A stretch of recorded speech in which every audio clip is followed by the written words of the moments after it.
सो कायन जिस वेले बलि लैके प्रभु तो गया तो बेसिकली वो अपने खेत दियां मूलियां गाजरां जो भी सीगा, और ये नहीं हैगा कि प्रभु दे चढ़ावे दे उत्ते ये चीज़ां नहीं चढ़दियां सी। इन्हां दा एक अपना समा हुंदा सी जिसले अन्न दी बलि चढ़ाई जाती सी, जिसले फलां दी पहले फलां दी बलि चढ़ाई जाती सी, उहदा एक समा हुंदा सी। लेकिन ये एक ऐसा समा जिस दे विच सिर्फ पलोठे की बलि चढ़ाई जाती है, क्योंकि इस बलि दे विच उसनूं चेता किया जाता कि खून बहाया जाएगा। जिस वेले आदम और हवा नूं प्रभु ने अदन दे बाग दे विचों बाहर लिआंदा सी तां उन्हां दे सामने प्रभु ने एक बलि दित्ती सी, और उन्हां नूं चमड़े दे कपड़े पहना के असीं देखदे पए हां वचन दे विचों बाहर कढिया सी, और वो उस समय तो प्रभु दे अगे बलि चढ़ाउंदे पए आ। और इस तरह प्रभु दी हजूरी साल बाद वो उन्हां दे अगे जिसले साल दे विच एक वारी वो बलि चढ़ाउंदे सीगे, तां हुण कायन और हावल जिसले दोने उस उम्र दे होए आ, और इस वेले जिहड़ा साल चलदा पिया वो 3840 साल चलदा पिया, क्योंकि हुण दोने जवान हो चुके हैं। और उन्होंने जिस वेले वो बलि चढ़ाई आ तो प्रभु ने हावल की बलि स्वीकार की, पर उसनों जिहड़ी मेन चीज इत्थे आयत दे विच असीं देखदे हां वो है 5वीं आयत। पर उसने कायन अते उसदे चढ़ावे नूं पसंद ना कीता। इत्थे नहीं लिखिया कि प्रभु ने कायन दे चढ़ावे नूं पसंद नहीं कीता, इत्थे ये लिखिया उसने कायन अते उसदे चढ़ावे नूं पसंद ना कीता। जिहड़ी प्रॉब्लम आ वो कायन दे अंत करन दे विच आ, ਉਹਦੇ अंदर एक प्राइड आ,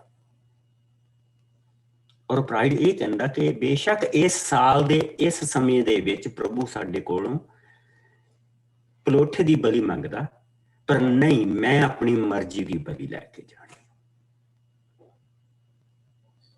मैं प्रभु की आग्या नूं नहीं मनना। ये उसके अंदर है, उसके अंत करन दे विच है कि प्रभु नूं स्वीकार करना ही पैना।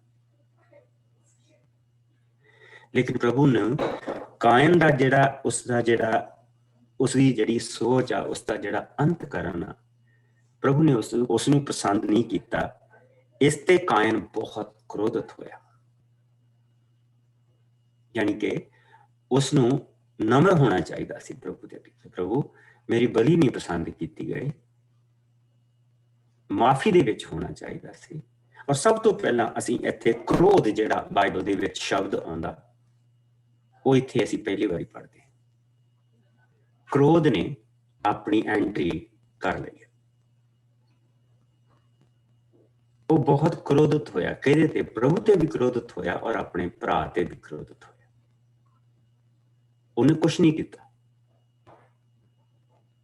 और फिर प्रभु ने उसने देखो की किया। पर प्रभु ने कायन नूं कहा तू क्रोधित क्यों है, तेरा मुंह क्यों उतर गया है, जेकर तू भला काम करे। जिहड़ा सवाल आ वो गाजरां मूलियां दा नहीं, ओदी अपनी अपना जिहड़ा ओदा अंत करना ओदा सवाल।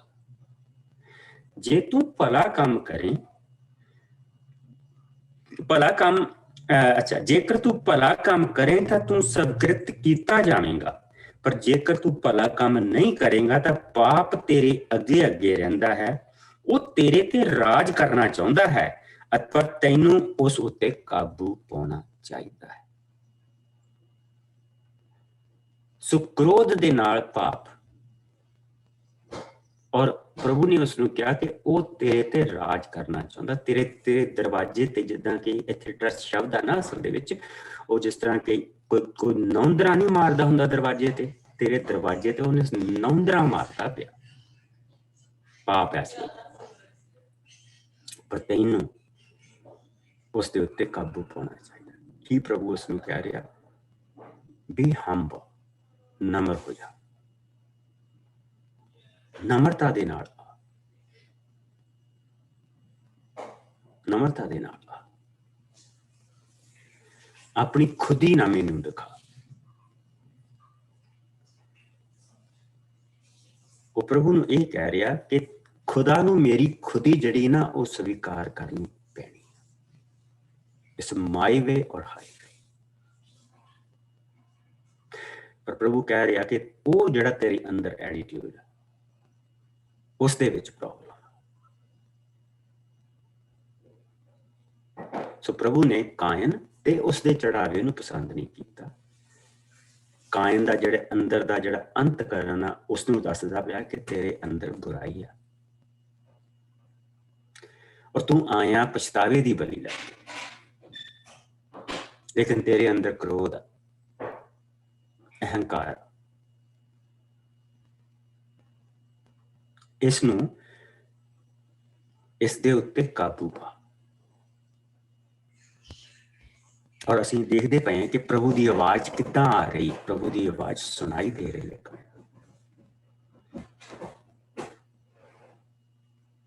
पर उसने अपने जिहड़ा उसके अंदर जिहड़ा रिझदा पिया सी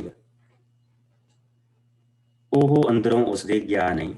सो असीं जिस वेले हुण अगे वधदे पए हां तां कायन ने इत्थे असीं आ गए हां 9ਵੀਂ 8ਵੀਂ आयत ते। तद कायन ने अपने भरा हावल नूं कहा, आ असीं बाहर खेत वल चलीए। ਜਦੋਂ ਉਹ ਦੋਵੇਂ ਬਾਹਰ ਖੇਤ ਵੱਲ ਜਾ ਰਹੇ ਸਨ ਤਾਂ ਕਾਇਨ ਨੇ ਆਪਣੇ ਭਰਾ ਹਾਵਲ ਉੱਤੇ ਹੱਲਾ ਬੋਲਿਆ ਅਤੇ ਉਸ ਨੂੰ ਮਾਰ ਦਿੱਤਾ। ਸਭ ਤੋਂ ਪਹਿਲਾ ਕਤਲ ਭਰਾ ਨੇ ਭਰਾ ਨੂੰ ਮਾਰਿਆ। ਅਸੀਂ ਕਹਿੰਦੇ ਪੁਰਾਣੇ ਸਮੇਂ ਬੜੇ ਚੰਗੇ ਹੁੰਦੇ ਸੀ ਬਈ ਆਇਆ ਪੁਰਾਣੇ ਸਮਾਂ ਹਰੇਕ ਚੰਗਾ ਹੁੰਦਾ। ਸਮੇਂ ਨੂੰ ਚੰਗਾ ਬਣਾਉਣ ਵਾਲੇ ਅਸੀਂ ਹੁੰਨੇ ਜਿਹੜੇ ਪ੍ਰੈਜ਼ੈਂਟ ਦੇ ਵਿੱਚ ਜੀ ਰਹੇ ਹਾਂ। ਉਹਨੂੰ ਅਸੀਂ ਕਿੱਦਾਂ ਦਾ ਬਣਾਉਣਾ ਇਹ ਡਿਪੈਂਡ ਕਰਦਾ। ਲੇਕਿਨ ਆਇਆ ਪੁਰਾਣੇ ਸਮੇਂ, ਭਰਾ ਨੇ ਭਰਾ ਨੂੰ ਮਾਰ ਦਿੱਤਾ। ਪਹਿਲੇ ਬਾਪ ਨੂੰ ਆਪਣੇ ਬੇਟੇ ਦੀ ਅਰਥੀ ਚੁੱਕਣੀ ਪਈ। ਔਰ ਇਹ ਜਿਸ ਵੇਲੇ ਸਭ ਕੁਝ ਹੋ ਰਿਹਾ तो प्रभु ने कायन तो पूछा, तद प्रभु ने कायन तो पूछा तेरा भरा हावल कित्थे है? तो उसने कहा मैं अपने भरा दा कोई राखा है? Am I my brother's keeper? जेड़ा तू मैनू पुछदा पिया। और फिर प्रभु ने उसने क्या प्रभु ने उसने कायन नूं कहा तू एक क्यों कीता? तू एक क्यों कीता? देख तेरे भरा दा लहू मिट्टी विचों मैनू बदले दे लई पुकार रहा है। तू इस धरती ते सरापी ठहरिया है जिसने तेरे हथों तेरे भरा दा लहू पीण दे लई मूँह खोलिया है। जदों तू जमीन नूं वाहीगा तां इह तेरे लई कुछ पैदा नहीं करेगी। तू धरती ते एक भगौड़े परदेसी दे रूप दे विच रहेगा और हुण पछतावा कीता। अगर उत्थे पहले कदम ते पछतावा कर लेंदा ते प्रभु दा रहम उसदे नाल बनिया रहिंदा ते प्रभु दी लाइन ਉਹਦੇ ਵਿੱਚੋਂ ਦੀ ਚੱਲਦੀ। लेकिन हुण पछतावा करदा पिया और हुण प्रभु ਨੂੰ ਕਹਿ ਰਿਹਾ कि तद कायन ने प्रभु ਨੂੰ ਕਿਹਾ मेरी सजा मेरे सहन तो बाहर है। देख तू अज मैनू इस धरती तो दूर कर दिता है कि धरती तेरे लिए कुछ नहीं पैदा करे। तू बीजेगा कि तो उगेगा कुछ नहीं। तू मैनू धरती तो दूर कर दिता है अते मैं तेरे तो दूर हो चुका हाँ। मैं धरती ते एक भगौड़े परदेसी दे रूप विच हाँ। जो भी मैनू देखेगा मार देगा। बहुत सारे इत्थे लोग कहते कि बंदियां दी गल करदा पिया, नहीं जानवरां दी गल हो रही। जिहड़ा भी जानवर मैनू देखेगा वो मेरे ते हल्ला बोलेगा और मैनू मार देगा क्योंकि तेरी प्रोटेक्शन नहीं मेरे आले ते। तो फिर भी देखो प्रभु ने उसके उत्ते दया की। प्रभु की दया कदी भी मुकती नहीं। जो कायन ते दया कर सकता तो बाकियां ते दया क्यों नहीं कर सकता? प्रभु ने कायन नूं उत्तर दिता नहीं जेकर कोई तेनू मारेगा तो उस तो 7 गुणा बदला लिया जाएगा। प्रभु ने कायन ते एक चिन्ह ला दिता कि कोई उसनू फड़ के मार ना देवे। तद कायन प्रभु के सामने चला गया अते अदन दे पूर्वी पासे दे नोद दे इलाके दे विच जाके रहन लगा। हुण जिहड़ा समा आ इह 3930 साल दे विच असीं पहुंच चुके हैं। समय की लाइन के अनुसार असी 3930 साल मसीह के आने तो पहला पहुंच चुके हैं 16वीं ते 17वीं आयत विच। और हुण असी कायन का वंश देखना शुरू करना। सो आओ इसनू 17 तो लैके असी 24 तक इसनू पढ़िए।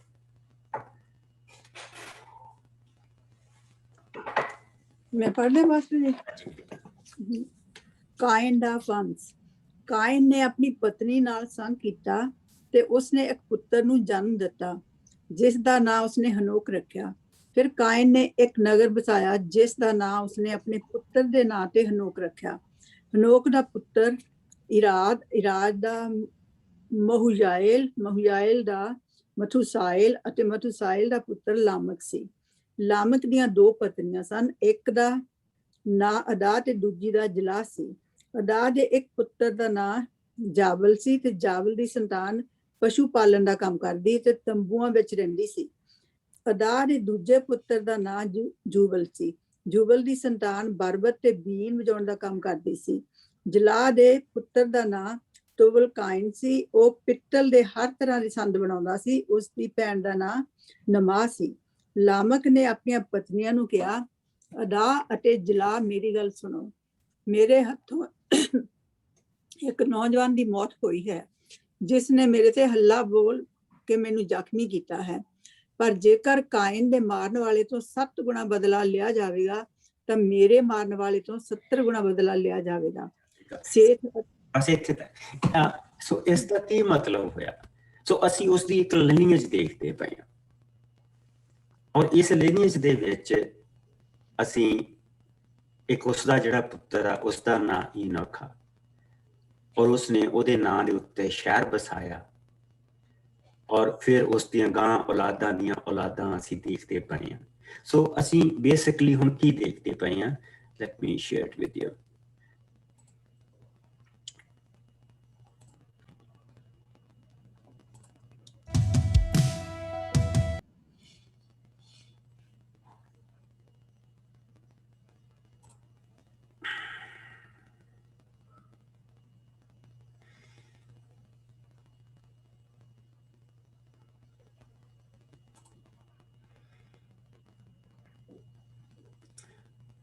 सारे ਨੂੰ दिखाई दिंदा पिया?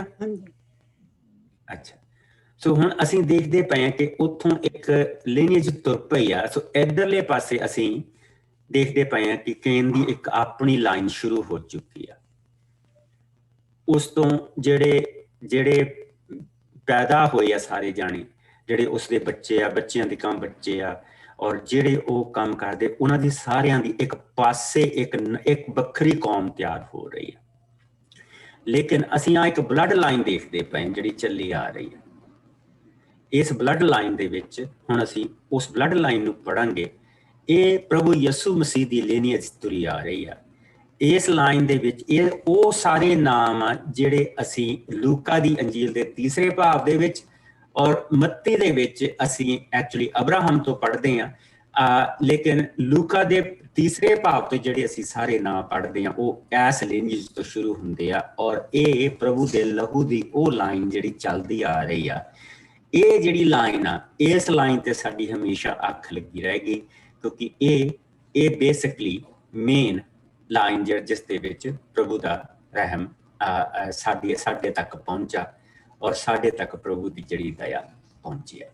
सो जिस वेले वो एक गल करदा पिया ते वो सारे आ जिहड़े असीं नाम देखदे पए आ, बरबत बीन बजाउण वाले सीगे और ओहदा जिहड़े पुत्र सीगे, वो नाल नाल दूसरे पासे उसकी लीनियज चलदी पई है।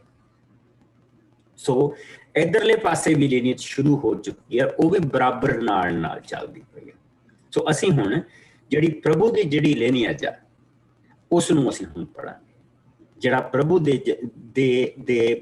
जिहड़े पुरख आ जिहड़ा उन्हां दा लेखा आ ਅਸੀਂ ਹੁਣ ਉਹਨਾਂ ਉੱਥੇ ਤੱਕ ਜਾਵਾਂਗੇ। ਸੋ ਉਹ ਸਭ ਤੋਂ ਪਹਿਲਾਂ ਅਸੀਂ ਜਿਸਲੇ 25ਵੀਂ ਆਇਤ ਦੇ ਵਿੱਚ ਆ ਗਏ ਹਾਂ, ਇੱਥੇ ਅਸੀਂ 3840 ਸਾਲ ਦੇ ਸਮੇਂ ਤੇ ਪਹੁੰਚ ਚੁੱਕੇ ਹਾਂ। ਮਸੀਹ ਦੇ ਆਉਣ ਤੋਂ ਪਹਿਲਾਂ 3840 ਸਾਲ ਦਾ ਸਮਾਂ। ਲੇਕਿਨ ਇਸ ਤੋਂ ਪਹਿਲਾਂ ਮੈਂ ਅੱਗੇ ਜਾਵਾਂ ਤੇ ਉਸਨੇ ਜਿਸ ਤਰ੍ਹਾਂ ਇਹ ਚੀਜ਼ ਕਹੀ ਤੇ ਇੱਥੇ ਬਹੁਤ ਸਾਰੀਆਂ ਚੀਜ਼ਾਂ ਆ ਜਾਂਦੀਆਂ ਕਿ ਕਾਇਨ ਦੇ ਮਾਰਨ ਉਸਨੇ ਲਾਮਕ ਨੇ ਆਪਣੀਆਂ ਪਤਨੀਆਂ ਨੂੰ ਕਿਹਾ, ਅਦਾ ਤੇ ਜਲਾ, ਮੇਰੀ ਗੱਲ ਸੁਣੋ, ਮੇਰੇ ਹੱਥੋਂ ਇੱਕ ਨੌਜਵਾਨ ਦੀ ਮੌਤ ਹੋਈ ਹੈ ਜਿਸਨੇ ਮੇਰੇ ਉੱਤੇ ਹੱਲਾ ਬੋਲ ਕੇ ਮੈਨੂੰ ਜ਼ਖਮੀ ਕੀਤਾ ਹੈ। ਪਰ ਜੇਕਰ ਕਾਇਨ ਦੇ ਮਾਰਨ ਵਾਲੇ ਤੋਂ 7 ਗੁਣਾ ਬਦਲਾ ਲਿਆ ਜਾਵੇਗਾ ਤਾਂ ਮੇਰੇ ਮਾਰਨ ਵਾਲੇ ਤੋਂ 70 ਗੁਣਾ ਬਦਲਾ ਲਿਆ ਜਾਵੇਗਾ। ਕਾਰਨ ਕੀ ਹੈ ਕਿ ਕਾਇਨ ਨੇ ਹਮਲਾ ਕੀਤਾ ਸੀ, ਲਾਮਕ ਦੇ ਉੱਤੇ ਹਮਲਾ ਹੋਇਆ ਹੈ ਔਰ ਉਹਦੇ ਹੱਥੋਂ ਉਹ ਨੌਜਵਾਨ ਮਰ ਗਿਆ ਜਿਹਨੇ ਉਹਦੇ ਉੱਤੇ ਹਮਲਾ ਕੀਤਾ ਸੀ। ਸੋ ਉਸਨੇ ਕਿਹਾ ਕਿ ਮੈਂ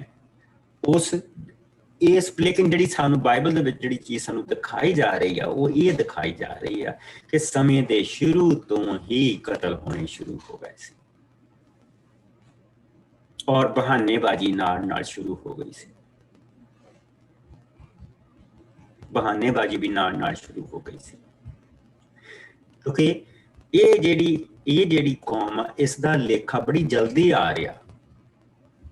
ਇਹਨਾਂ ਕੌਮਾਂ ਦਾ ਲੇਖਾ ਬਹੁਤ ਜਲਦੀ ਆ ਰਿਹਾ।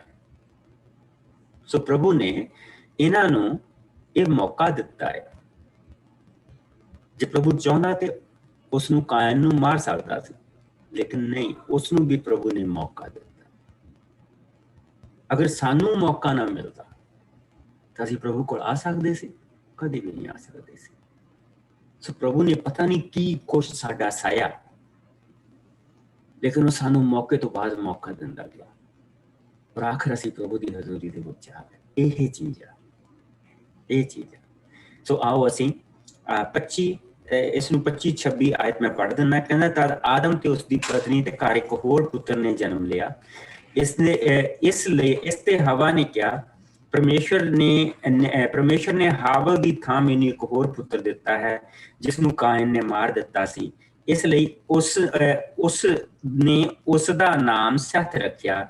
ਸੈਥ ਦੇ ਘਰ ਵੀ ਇੱਕ ਪੁੱਤਰ ਨੇ ਜਨਮ ਲਿਆ ਜਿਸ ਦਾ ਨਾਂ ਅਨੋਸ਼ ਰੱਖਿਆ ਗਿਆ। ਇਸ ਸਮੇਂ ਲੋਕ ਪ੍ਰਭੂ ਦਾ ਨਾਮ ਲੈਣ ਲੱਗ ਪਏ ਸੀ। ਸੋ ਪ੍ਰਭੂ ਦੀ ਜਿਹੜੀ ਵਰਸ਼ਿਪ ਉਹ ਸ਼ੁਰੂ ਹੋ ਚੁੱਕੀ ਆ। ਕਿਹੜੇ ਘਰਾਣੇ ਦੇ ਵਿੱਚ? ਇਸ ਘਰਾਣੇ ਦੇ ਵਿੱਚ, ਸੈਥ ਦੇ ਘਰਾਣੇ ਦੇ ਵਿੱਚ। ਆਦਮ ਦੇ ਬੇਟਾ ਜਿਹੜਾ ਤੀਸਰਾ ਬੇਟਾ ਜਿਹੜਾ ਉਹਦੇ ਘਰ ਪੈਦਾ ਹੋਇਆ, ਉਹਦੇ ਘਰਾਣੇ ਦੇ ਵਿੱਚ ਪ੍ਰਭੂ ਦੀ ਪ੍ਰਸਤਿਸ਼ ਸ਼ੁਰੂ ਹੋ ਗਈ। ਇੱਥੇ ਅਸੀਂ ਸਭ ਤੋਂ ਪਹਿਲਾਂ ਜਿਹੜੀ ਪ੍ਰਭੂ ਦੀ ਪ੍ਰਸਤਿਸ਼ ਵਰਸ਼ਿਪ ਆ, ਜਿਹੜੀ ਸ਼ਬਦ ਉਹ ਇੱਥੇ ਸਭ ਤੋਂ ਪਹਿਲਾਂ ਆਇਆ ਔਰ ਉਸਨੂੰ ਅਸੀਂ ਦੇਖਦੇ ਪਏ। ਸੋ ਹੁਣ ਆਦਮ ਦੇ ਵੰਸ਼ ਦਾ ਸਾਰਾ ਲੇਖਾ ਜਿਹੜਾ ਸਾਨੂੰ ਦਿੱਤਾ ਜਾਏਗਾ। ਆਓ ਅਸੀਂ ਇਸ ਲੇਖੇ ਨੂੰ ਪੜ੍ਹੀਏ। 5ਵਾਂ ਭਾਵ ਇਸ ਦੀ ਅਸੀਂ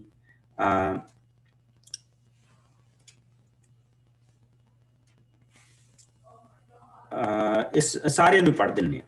5ਵਾਂ ਭਾਵ ਅਸੀਂ ਸਾਰਾ ਹੀ ਪੜਾਂਗੇ, ਜਿਸ ਨੂੰ ਮਿਲ ਜਾਏ। ਮੈਂ ਪੜ੍ਹ ਦਿੰਦੀ ਹਾਂ ਭਾਜੀ। ਹਾਂਜੀ, ਗੁੱਡ। 5ਵਾਂ ਚੈਪਟਰ, ਪੇਜ 7, ਆਦਮ ਦਾ ਵੰਸ਼। ਆਦਮ ਦੇ ਵੰਸ਼ ਦਾ ਲੇਖਾ ਇਸ ਤਰ੍ਹਾਂ ਨਾਲ ਹੈ। ਪਰਮੇਸ਼ਰ ਨੇ ਮਨੁੱਖ ਨੂੰ ਆਪਣੇ ਵਰਗਾ ਬਣਾਇਆ। ਉਸ ਨੇ ਮਨੁੱਖ ਨੂੰ ਨਰ ਅਤੇ ਨਾਰੀ ਕਰਕੇ ਰਚਿਆ ਅਤੇ ਉਹਨਾਂ ਨੂੰ ਮਾਨਵ ਦਾ ਨਾਂ ਦਿੱਤਾ। ਜਦੋਂ ਆਦਮ 130 ਸਾਲਾਂ ਦਾ ਹੋਇਆ ਤਾਂ ਉਸ ਦੇ ਘਰ ਇੱਕ ਪੁੱਤਰ ਨੇ ਜਨਮ ਲਿਆ ਜੋ ਠੀਕ ਉਸ ਦੇ ਵਰਗਾ ਉਸ ਦਾ ਸਰੂਪ ਸੀ। ਆਦਮ ਨੇ ਆਪਣੇ ਪੁੱਤਰ ਦਾ ਨਾਂ ਸੇਤ ਰੱਖਿਆ। ਸੇਤ ਦੇ ਜਨਮ ਦੇ ਪਿੱਛੋਂ ਆਦਮ 800 ਸਾਲ ਹੋਰ ਜਿਉਂਦਾ ਰਿਹਾ। ਉਸ ਦੇ ਹੋਰ ਵੀ ਪੁੱਤਰ ਧੀਆਂ ਸਨ। ਉਸ ਦੇ ਮਰਨ ਸਮੇਂ ਕੁੱਲ ਉਮਰ 930 ਸਾਲ ਦੀ ਸੀ। ਸੇਤ 105 ਸਾਲਾਂ ਦਾ ਸੀ ਜਦੋਂ ਉਸ ਦੇ ਘਰ ਅਨੋਸ਼ ਨੇ ਜਨਮ ਲਿਆ। ਅਨੋਸ਼ ਦੇ ਪਿੱਛੋਂ ਸੇਤ 807 ਸਾਲ ਜਿਉਂਦਾ ਰਿਹਾ। ਉਸ ਦੇ ਹੋਰ ਵੀ ਪੁੱਤਰ ਧੀਆਂ ਸਨ। ਉਸ ਦੇ ਮਰਨ ਸਮੇਂ 912 ਸਾਲ ਦੀ ਉਮਰ ਸੀ। ਅਨੋਸ਼ 90 ਸਾਲਾਂ ਦਾ ਸੀ ਜਦੋਂ ਉਸ ਦੇ ਘਰ ਕਨਾਨ ਨੇ ਜਨਮ ਲਿਆ। ਕਨਾਨ ਦੇ ਜਨਮ ਦੇ ਪਿੱਛੋਂ ਅਨੋਸ਼ 815 ਸਾਲ ਹੋਰ ਜਿਉਂਦਾ ਰਿਹਾ। ਉਸ ਦੇ ਹੋਰ ਵੀ ਪੁੱਤਰ ਧੀਆਂ ਸਨ। ਉਸ ਦੇ ਮਰਨ ਸਮੇਂ ਕੁੱਲ ਉਮਰ 905 ਸਾਲ ਦੀ ਸੀ।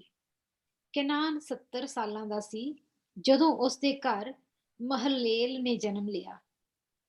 ਮਹਲੇਲ ਦੇ ਜਨਮ ਪਿੱਛੋਂ ਕਨਾਨ 840 ਸਾਲ ਜਿਉਂਦਾ ਰਿਹਾ। ਉਸ ਦੇ ਹੋਰ ਵੀ ਪੁੱਤਰ ਧੀਆਂ ਸਨ। ਉਸ ਦੇ ਮਰਨ ਸਮੇਂ ਕੁੱਲ ਉਮਰ 910 ਸਾਲ ਸੀ। ਮਹਲੇਲ 65 ਸਾਲਾਂ ਦਾ ਸੀ ਜਦੋਂ ਉਸ ਦੇ ਘਰ ਯਰਦ ਨੇ ਜਨਮ ਲਿਆ। ਯਰਦ ਦੇ ਜਨਮ ਪਿੱਛੋਂ ਮਹਲੇਲ 830 ਸਾਲ ਜਿਉਂਦਾ ਰਿਹਾ। ਉਸ ਦੇ ਹੋਰ ਵੀ ਪੁੱਤਰ ਧੀਆਂ ਸਨ। ਉਸ ਦੇ ਮਰਨ ਸਮੇਂ ਕੁੱਲ ਉਮਰ 895 ਸਾਲ ਸੀ। ਯਰਦ 162 ਸਾਲਾਂ ਦਾ ਸੀ ਜਦੋਂ ਉਸ ਦੇ ਘਰ ਹਨੋਕ ਨੇ ਜਨਮ ਲਿਆ। ਹਨੋਕ ਦੇ ਜਨਮ ਪਿੱਛੋਂ ਯਰਦ 800 ਸਾਲ ਜਿਉਂਦਾ ਰਿਹਾ। ਉਸ ਦੇ ਹੋਰ ਵੀ ਪੁੱਤਰ ਧੀਆਂ ਸਨ। ਉਸ ਦੇ ਮਰਨ ਸਮੇਂ ਕੁੱਲ ਉਮਰ 962 ਸਾਲ ਸੀ। ਹਨੋਕ 65 ਸਾਲਾਂ ਦਾ ਸੀ ਜਦੋਂ ਉਸ ਦੇ ਘਰ ਮਥੂਸਲਹ ਨੇ ਜਨਮ ਲਿਆ। ਮਥੂਸਲਹ ਦੇ ਜਨਮ ਪਿੱਛੋਂ ਹਨੋਕ 300 ਸਾਲਾਂ ਤੱਕ ਪਰਮੇਸ਼ਰ ਦੀ ਸੰਗਤ ਵਿੱਚ ਰਿਹਾ। ਉਸ ਦੇ ਹੋਰ ਵੀ ਪੁੱਤਰ ਧੀਆਂ ਸਨ। ਉਸ ਦੀ ਸਾਰੀ ਉਮਰ 365 ਸਾਲਾਂ ਦੀ ਸੀ। ਹਨੋਕ ਪਰਮੇਸ਼ਰ ਦੀ ਸੰਗਤ ਵਿੱਚ ਰਹਿੰਦੇ ਸਮੇਂ ਅਲੋਪ ਹੋ ਗਿਆ, ਕਿਉਂਕਿ ਪਰਮੇਸ਼ਰ ਨੇ ਉਸ ਨੂੰ ਆਪਣੇ ਕੋਲ ਉਤਾਂਹ ਚੁੱਕ ਲਿਆ ਸੀ। ਮਥੂਸਲਹ 187 ਸਾਲਾਂ ਦਾ ਸੀ ਜਦੋਂ ਉਸ ਦੇ ਘਰ ਲਾਮਕ ਨੇ ਜਨਮ ਲਿਆ। ਲਾਮਕ ਦੇ ਜਨਮ ਪਿੱਛੋਂ ਮਥੂਸਲਹ 782 ਸਾਲਾਂ ਤੱਕ ਜਿਉਂਦਾ ਰਿਹਾ। ਉਸ ਦੇ ਹੋਰ ਵੀ ਪੁੱਤਰ ਧੀਆਂ ਸਨ। ਉਸ ਦੇ ਮਰਨ ਸਮੇਂ ਕੁੱਲ ਉਮਰ 969 ਸਾਲ ਦੀ ਸੀ। ਲਾਮਕ 182 ਸਾਲਾਂ ਦਾ ਸੀ ਜਦੋਂ ਉਸ ਦੇ ਘਰ ਇੱਕ ਪੁੱਤਰ ਨੇ ਜਨਮ ਲਿਆ। ਉਸਨੇ ਆਪਣੇ ਪੁੱਤਰ ਦਾ ਨਾਂ ਇਹ ਕਹਿ ਕੇ ਨੂਹ ਰੱਖਿਆ, ਉਸ ਧਰਤੀ ਤੇ ਜਿਸ ਨੂੰ ਪਰਮੇਸ਼ਰ ਨੇ ਸਰਾਪ ਦਿੱਤਾ ਹੈ, ਇਹ ਬਾਲਕ ਸਾਨੂੰ ਸਾਡੇ ਕੰਮ ਅਤੇ ਹੱਥਾਂ ਦੀ ਮਿਹਨਤ ਤੋਂ ਚੈਨ ਦੇਵੇਗਾ। ਨੂਹ ਦੇ ਜਨਮ ਪਿੱਛੋਂ ਲਾਮਕ 595 ਸਾਲਾਂ ਤੱਕ ਜਿਉਂਦਾ ਰਿਹਾ। ਉਸ ਦੇ ਹੋਰ ਵੀ ਪੁੱਤਰ ਧੀਆਂ ਸਨ। ਉਸ ਦੇ ਮਰਨ ਸਮੇਂ ਕੁੱਲ ਉਮਰ 777 ਸਾਲ ਸੀ। ਨੂਹ 500 ਸਾਲਾਂ ਦਾ ਸੀ। ਉਸ ਦੇ ਘਰ 3 ਪੁੱਤਰਾਂ ਸ਼ੇਮ, ਹਾਮ ਅਤੇ ਯਾਫਤ ਨੇ ਜਨਮ ਲਿਆ। ਪ੍ਰਭੂ ਦਾ ਵਚਨ ਪੜ੍ਹੇ ਜਾਣ ਦੀ ਬਰਕਤ ਮਿਲੇ। ਕਿੰਨੀਆਂ ਲੰਮੀਆਂ ਉਮਰਾਂ ਸਾਨੂੰ ਇਹਨਾਂ ਦੀਆਂ ਦੱਸੀਆਂ ਗਈਆਂ ਬਜ਼ੁਰਗਾਂ ਦੀਆਂ, ਔਰ ਪ੍ਰਭੂ ਦਾ ਇਸ ਦੇ ਲਈ ਅਸੀਂ ਸ਼ੁਕਰ ਕਰਦੇ ਹਾਂ। ਸੋ ਇਹ ਬਹੁਤ ਸਾਰੇ ਜਿਹੜੇ ਬਜ਼ੁਰਗ ਸੀਗੇ, ਇਹ ਆਪਣੇ ਪੋਤੇ ਪੜਪੋਤਿਆਂ ਦੇ ਨਾਲ ਜਿੱਦਾਂ ਇਹਨਾਂ ਨੂੰ ਦੇਖਿਆ, ਜਿਨ੍ਹਾਂ ਨੇ ਇਹਨਾਂ ਨੂੰ ਦੇਖਿਆ। ਜਿਸ ਤਰ੍ਹਾਂ ਕਿ ਹੁਣ ਅਸੀਂ ਜਿਹੜਾ ਲਾਮਕ ਜਿਹੜਾ ਪੈਦਾ ਹੋਇਆ ਸੈਥ ਦੀ ਲਾਈਨ ਦੇ ਵਿੱਚ, ਉਸਨੇ ਆਪਣੇ ਪੜਬਾਬੇ ਆਦਮ ਨੂੰ ਦੇਖਿਆ। ਲਾਮਕ ਨੇ ਆਪਣੇ ਪੜਬਾਬੇ ਨੂੰ ਦੇਖਿਆ, ਪਰ ਲਾਮਕ ਜਿਹੜਾ ਆ ਉਹ ਆਪ ਹੜ ਦੇ ਵਿੱਚ ਮਰਿਆ। ਉਸਨੇ ਹੜ ਵੀ ਦੇਖਿਆ ਤੇ ਉਸਨੇ ਆਦਮ ਨੂੰ ਵੀ ਦੇਖਿਆ। ਸੋ ਮੈਂ ਤੁਹਾਨੂੰ ਥੋੜੇ ਜਿਹੇ ਇੱਥੇ, ਜਿਸ ਤਰ੍ਹਾਂ ਕਿ ਆਪਾਂ ਥੋੜੇ ਜਿਹੇ ਤੁਹਾਨੂੰ ਨੰਬਰ ਜਿਹੜੇ ਹੈਗੇ ਆ ਉਹ ਆਪਾਂ ਦੇਖੀਏ ਕਿ ਜਿਸ ਵੇਲੇ ਜੀਨੀਆਲੋਜੀ ਇਹ ਸ਼ੁਰੂ ਹੁੰਦੀ ਆ ਤਾਂ ਅਸੀਂ ਇਹਨਾਂ ਦੀਆਂ ਜਿਹੜੀਆਂ ਲੰਬੀਆਂ ਉਮਰਾਂ ਦੇਖਦੇ ਹਾਂ ਕਿ ਕਿਸ ਤਰ੍ਹਾਂ ਪ੍ਰਭੂ ਦੀ ਇਹ ਲਾਈਨ ਜਿਹੜੀ ਚੱਲਦੀ ਪਈ ਆ। ਔਰ ਅਸੀਂ ਇਸ ਜਿਹੜੇ 5ਵੇਂ ਚੈਪਟਰ ਦੀ ਜਿਹੜੀ ਲਾਈਨ ਆ, ਇਹਦੇ ਵਿੱਚ ਸਾਡਾ ਜਿਹੜਾ ਇੰਟਰਸਟ ਆ ਉਹ ਜ਼ਿਆਦਾ ਹੈ, ਕਿਉਂਕਿ ਇਸ ਲਾਈਨ ਦੇ ਵਿੱਚੋਂ ਪ੍ਰਭੂ ਯਿਸੂ ਮਸੀਹ ਪੈਦਾ ਹੋ ਗਿਆ। ਸੋ ਅਸੀਂ ਜੇ ਦੇਖਦੇ ਪਏ ਹਾਂ ਤਾਂ ਅਸੀਂ 5ਵਾਂ ਭਾਵ ਔਰ ਉਸਦੀ ਜਿਹੜੀ 9ਵੀਂ ਆਇਤ ਆ, ਉੱਥੇ ਅਸੀਂ 3580 ਸਾਲ ਤੱਕ ਪਹੁੰਚ ਚੁੱਕੇ ਹਾਂ। ਅਸੀਂ ਪਹਿਲਾਂ ਇਹ ਜਿਹੜੇ ਨੰਬਰ ਆ ਇਹਨਾਂ ਨੂੰ ਲਿਖ ਲਈਏ। ਔਰ ਜਿਸ ਵੇਲੇ ਅਸੀਂ ਨੋਹਾ ਤੇ ਆਉਂਦੇ ਹਾਂ, ਜਿਸਲੇ ਅਸੀਂ 24ਵੀਂ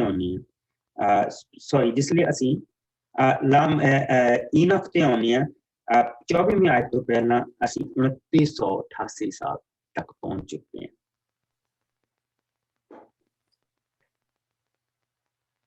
ਔਰ ਨੋਹਾ ਦਾ ਜਿਹੜਾ ਜਨਮ ਹੋਇਆ ਕਿੰਨਾ ਨੰਬਰ ਕਹਿੰਦੇ ਤੁਸੀਂ 3400? 2900, ਅਗਰ ਅਸੀਂ ਪੰਜਵੇਂ ਭਾਵ ਦੀ ਜਿਹੜੀ 24ਵੀਂ ਆਇਤ ਆ ਉੱਥੇ ਹਾਂਜੀ। 2988 ਮਸੀਹ ਦੇ ਆਉਣ ਤੋਂ ਪਹਿਲਾਂ ਜਿਹੜੇ ਸਾਲ ਆ। ਓਕੇ ਔਰ ਮੈਂ ਸਿਰਫ ਜਿਹੜੇ ਮੋਟੇ ਉਹਨਾਂ ਦੇ ਨੰਬਰ ਤੁਹਾਨੂੰ ਦੇ ਰਿਹਾ। ਔਰ ਨੋਹਾ ਦਾ ਜਿਹੜਾ ਜਨਮ ਹੋਇਆ ਉਹ 2919 ਸਾਲ ਪਹਿਲਾਂ, ਔਰ ਇਹ 28ਵੀਂ ਆਇਤ ਦੇ ਵਿੱਚ। ਔਰ ਹੁਣ ਅਸੀਂ ਪ੍ਰਭੂ ਦੇ ਬਚਨ ਦੇ ਵਿੱਚ ਜਾਵਾਂਗੇ। ਪ੍ਰਭੂ ਦੇ ਬਚਨ ਦੇ ਫਿਰ ਦੱਸਿਓ 28ਵੀਂ ਆਇਤ ਤੋਂ ਪਹਿਲਾਂ ਕਿਹੜਾ 28ਵੀਂ ਨੰਬਰ ਜਿਹੜੀ ਆਇਤ ਆ, ਹਾਂ, ਉਸ ਤੋਂ ਪਹਿਲਾਂ ਲਿਖ ਲਓ, ਉਸ ਤੋਂ ਹਾਂਜੀ। ਪਹਿਲਾਂ ਲਿਖ ਲਓ 2919 BC ਬਿਫੋਰ ਕ੍ਰਾਈਸਟ। ਅੱਛਾ ਜੀ, 2900। ਜਿਸ ਲਈ ਅਸੀਂ ਪ੍ਰਭੂ ਦੇ ਬਚਨ ਦੇ ਵਿੱਚ ਇੱਥੇ ਆਉਂਦੇ ਆ ਤੇ ਸਾਨੂੰ ਇੱਥੇ ਆਦਮ ਦੇ ਵੰਸ਼ ਦਾ ਹੁਣ ਸਾਨੂੰ ਲੇਖਾ ਦਿੱਤਾ ਗਿਆ, ਜਿਹਦੇ ਵਿੱਚੋਂ ਪ੍ਰਭੂ ਯਿਸੂ ਮਸੀਹ ਆਏ, ਜਿਹਦੇ ਵਿੱਚੋਂ ਅਸੀਂ ਉਹ ਜਿਹੜੀ ਰੈੱਡ ਲਾਈਨ ਜਿਹੜੀ ਦੇਖਦੇ ਪਏ ਆ, ਪ੍ਰਭੂ ਯਿਸੂ ਮਸੀਹ ਦੀ ਜਿਹੜੀ ਲਹੂ ਦੀ ਲਾਈਨ, ਜਿਹੜਾ ਪ੍ਰਭੂ ਨੇ ਕਿਹਾ ਸੀਗਾ ਕਿ ਲਹੂ ਬਹਾਇਆ ਜਾਏਗਾ, ਕੀਮਤ ਦਿੱਤੀ ਜਾਏਗੀ, ਮੈਂ ਕੀਮਤ ਦਊਂਗਾ, ਮੈਂ ਤੇਰੀ ਸਿਰੀ ਫੇਰੂੰਗਾ।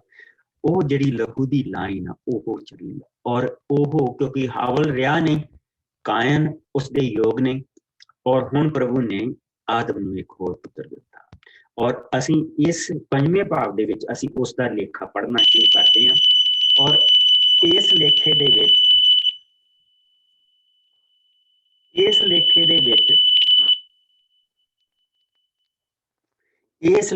ਵਿੱਚ ਅਸੀਂ ਦੇਖਦੇ ਹਾਂ ਕਿ ਇਸ ਦੇ ਘਰ ਦੇ ਵਿੱਚ ਸੈਥ ਨੇ ਜਨਮ ਲਿਆ। ਪ੍ਰਭੂ ਨੇ ਉਹਨਾਂ ਨੂੰ ਇੱਕ ਬੇਟਾ ਦਿੱਤਾ ਜਿਸ ਦਾ ਨਾਮ ਸੈਥ ਸੀ। ਔਰ 25 ਔਰ 26 ਆਇਤ ਜਿਹੜਾ ਅਸੀਂ ਚੌਥਾ ਚੈਪਟਰ ਪੜ੍ਹਿਆ, ਉਹਦੇ ਵਿੱਚ ਖਾਸ ਚੀਜ਼ ਦੱਸੀ ਹੈ ਕਿ ਜਿਹੜਾ ਸੈਥ ਸੀ ਉਸ ਨੇ ਆਪਣੀਆਂ ਸੰਤਾਨਾਂ ਦਾ ਜਿਹੜਾ ਧਿਆਨ ਆ ਉਹ ਪ੍ਰਭੂ ਦੇ ਵੱਲ ਹੈ। ਪ੍ਰਭੂ ਦੀ ਵਰਸ਼ਿਪ ਜਿਹੜੀ ਸ਼ੁਰੂ ਹੋਈ ਹੈ ਉਹ ਸੈਥ ਦੇ ਘਰਾਣੇ ਤੋਂ ਸ਼ੁਰੂ ਹੋਈ, ਔਰ ਇਸ ਕਰਕੇ ਪ੍ਰਭੂ ਨੇ ਸੈਥ ਨੂੰ ਬਰਕਤ ਦਿੱਤੀ। ਔਰ ਅਸੀਂ ਫਿਰ ਉਹ ਸਾਰਾ ਲੇਖਾ ਦੇਖਦੇ ਹਾਂ, ਔਰ ਉਸ ਲੇਖੇ ਦੇ ਵਿੱਚ ਪ੍ਰਭੂ ਨੇ ਸੈਥ ਨੂੰ ਇੱਕ ਬੇਟਾ ਆਦਮ ਦਾ ਵੰਸ਼ ਦਾ ਲੇਖਾ ਇਸ ਤਰ੍ਹਾਂ ਦੇ ਨਾਲ ਹੈ। ਪ੍ਰਭੂ ਨੇ ਮਨੁੱਖ ਨੂੰ ਆਪਣੇ ਵਰਗਾ ਬਣਾਇਆ, ਉਸਨੇ ਮਨੁੱਖ ਨੂੰ ਨਰ ਅਤੇ ਨਾਰੀ ਕਰਕੇ ਰਚਿਆ ਅਤੇ ਉਸ ਨੂੰ ਮਾਨਵ ਦਾ ਨਾਮ ਦਿੱਤਾ। ਔਰ ਜਦੋਂ ਆਦਮ 130 ਸਾਲਾਂ ਦਾ ਹੋਇਆ ਤੇ ਉਸਦੇ ਘਰ ਇੱਕ ਪੁੱਤਰ ਨੇ ਜਨਮ ਲਿਆ ਜੋ ਠੀਕ ਉਸਦੇ ਵਰਗਾ ਤੇ ਉਸਦਾ ਸਰੂਪ ਸੀ। ਆਦਮ ਨੇ ਆਪਣੇ ਪੁੱਤਰ ਦਾ ਨਾਮ ਸੈਥ ਰੱਖਿਆ। ਯਾਨੀ ਕਿ ਪ੍ਰਭੂ ਨੇ ਬੇਸਿਕਲੀ ਜਿਹੜੀ ਉਹ ਲੀਨੀਏਜ ਸੀਗੀ ਉਸ ਨੂੰ ਦੁਆਰਾ ਸ਼ੁਰੂ ਕੀਤਾ। ਔਰ ਸੈਥ ਦਾ ਜਨਮ ਦੇ ਪਿੱਛੋਂ ਆਦਮ 800 ਸਾਲਾਂ ਤੱਕ ਜਿਉਂਦਾ ਰਿਹਾ ਅਤੇ ਉਸਦੇ ਹੋਰ ਵੀ ਪੁੱਤਰ ਧੀਆਂ ਸਨ ਅਤੇ ਉਸਦੀ ਮਰਨ ਸਮੇਂ ਉਮਰ ਕੋਈ 930 ਸਾਲ ਸੀ। ਸੈਥ 105 ਸਾਲਾਂ ਦਾ ਸੀ ਜਦੋਂ ਉਸਦੇ ਘਰ ਅਨੋਸ਼ ਨੇ ਜਨਮ ਲਿਆ। ਅਨੋਸ਼ ਦੇ ਪਿੱਛੋਂ ਸੈਥ 807 ਸਾਲਾਂ ਤੱਕ ਜਿਉਂਦਾ ਰਿਹਾ ਅਤੇ ਉਸਦੇ ਹੋਰ ਵੀ ਧੀਆਂ ਪੁੱਤਰ ਸੀ। ਸੋ ਦੇਖੋ ਕਿੰਨਾ ਪ੍ਰਸਾਈਜ਼ ਸਾਨੂੰ ਨੰਬਰ ਦਿੱਤੇ ਗਏ, 807 ਸਾਲ, ਯਾਨੀ ਕਿ 105 ਸਾਲ ਦਾ ਸੀ ਜਦੋਂ ਉਸਦੇ ਘਰ ਪੁੱਤਰ ਨੇ ਜਨਮ ਲਿਆ। ਔਰ ਉਸਦੇ ਹੋਰ ਵੀ ਪੁੱਤਰ ਧੀਆਂ ਸੀ। ਇਸ ਦਾ ਮਤਲਬ ਜਿਹੜਾ ਕਬੀਲਾ ਉਹ ਵੱਧਦਾ ਪਿਆ, ਵੱਡਾ ਹੁੰਦਾ ਪਿਆ। ਧਰਤੀ ਦੇ ਉੱਤੇ ਮਨੁੱਖ ਦੀ ਜਿਹੜੀ ਜਾਤ ਵੱਧਦੀ ਪਈ ਹੈ। ਉਧਰਲੇ ਪਾਸੇ ਕਾਇਨ ਦੇ ਨਾਲ ਉਧਰਲਾ ਪਾਸਾ ਜਿਹੜਾ ਉਹ ਵੱਧਦਾ ਪਿਆ। ਉਸਦੀ ਮਰਨ ਦੇ ਸਮੇਂ ਉਮਰ 912 ਸਾਲ ਦੀ ਸੀ। ਅਨੋਸ਼ 90 ਸਾਲ ਦਾ ਸੀ। ਉਸਦੇ ਘਰ ਕਨਾਨ ਨੇ ਜਨਮ ਲਿਆ। ਕਨਾਨ ਦੇ ਜਨਮ ਦੇ ਪਿੱਛੋਂ ਅਨੋਸ਼ 815 ਸਾਲਾਂ ਤੱਕ ਹੋਰ ਜਿਉਂਦਾ ਰਿਹਾ ਅਤੇ ਉਸਦੇ ਹੋਰ ਵੀ ਧੀਆਂ ਪੁੱਤਰ ਸਨ ਅਤੇ ਉਸਦੇ ਮਰਨ ਸਮੇਂ ਉਸਦੀ ਕੁੱਲ ਉਮਰ 905 ਸਾਲਾਂ ਦੀ ਸੀ। ਕੈਨਾਨ 70 ਸਾਲ ਦਾ ਸੀ ਜਦੋਂ ਉਸਦੇ ਘਰ ਮਹਲੇਲ ਨੇ ਜਨਮ ਲਿਆ। ਮਹਲੇਲ ਦੇ ਜਨਮ ਦੇ ਪਿੱਛੋਂ ਕੈਨਾਨ 840 ਸਾਲ ਤੱਕ ਜਿਉਂਦਾ ਰਿਹਾ। ਉਸਦੇ ਹੋਰ ਵੀ ਪੁੱਤਰ ਧੀਆਂ ਸਨ। ਉਸਦੀ ਮਰਨ ਸਮੇਂ ਕੁੱਲ ਉਮਰ 910 ਸਾਲ ਸੀ। ਮਹਲੇਲ 65 ਸਾਲਾਂ ਦਾ ਸੀ ਜਦੋਂ ਉਸਦੇ ਘਰ ਯਰਦ ਨੇ ਜਨਮ ਲਿਆ। ਯਰਦ ਦੇ ਜਨਮ ਦੇ ਪਿੱਛੋਂ ਮਹਲੇਲ 830 ਸਾਲਾਂ ਤੱਕ ਜਿਉਂਦਾ ਰਿਹਾ ਅਤੇ ਉਸਦੇ ਹੋਰ ਵੀ ਧੀਆਂ ਪੁੱਤਰ ਸਨ ਅਤੇ ਉਸਦੀ ਮਰਨ ਸਮੇਂ ਕੁੱਲ ਉਮਰ 895 ਸਾਲ ਦੀ ਸੀ। ਯਰਦ 162 ਸਾਲਾਂ ਦਾ ਸੀ ਜਦੋਂ ਉਸਦੇ ਘਰ ਹਨੋਕ ਨੇ ਜਨਮ ਲਿਆ। Now that is the name. ਹੁਣ ਅਸੀਂ ਬਿਲਕੁਲ ਸਹੀ ਜਗ੍ਹਾ ਤੇ ਆਏ। ਘਰ ਦੇ ਵਿੱਚ ਵਰਸ਼ਿਪ ਆ, ਇਸ ਘਰਾਣੇ ਦੇ ਵਿੱਚ ਵਰਸ਼ਿਪ। ਔਰ ਜਿਸ ਲਈ ਅਸੀਂ ਹਨੋਕ ਦੇ ਉੱਤੇ ਆਉਂਦੇ ਹਾਂ ਤੇ ਹਨੋਕ ਇੱਕ ਐਸਾ ਇਨਸਾਨ ਹੈ ਜਿਸ ਨੇ ਪ੍ਰਭੂ ਦੀ ਹਜ਼ੂਰੀ ਨੂੰ ਲੱਭਿਆ, प्रभु की नजदीकी नहीं लभ्या और वो इन्ना प्रभु की हजूरी नूं लभण दे विच लीन सी कि प्रभु ने उस नूं नाल ही ले गया। सो असीं किसी दा जिउंदे दा उठाया जाना इत्थे देखते पहली बारी असेंशन असीं देखते कि प्रभु उसनूं लै गया। सो अच्छा, उसकी मरण समय हनोक का जन्म के पिछों यरद 162 साल उसके घर हनोक ने जन्म लिया। हनोक के जन्म के पिछों यरद 800 साल जींदा रहा। उसके होर भी धीआं पुत्र सन अते उसकी मरण समय कुल उम्र 962 साल सी। हनोक 65 सालों का सी जदों उसके घर मथुसला ने जन्म लिया। मथुसला के जन्म के पिछों हनोक 300 साल तक परमेश्वर की संगत दे विच रहा। उसके होर भी धीआं पुत्र सन। उसकी सारी उम्र 365 साल की सी।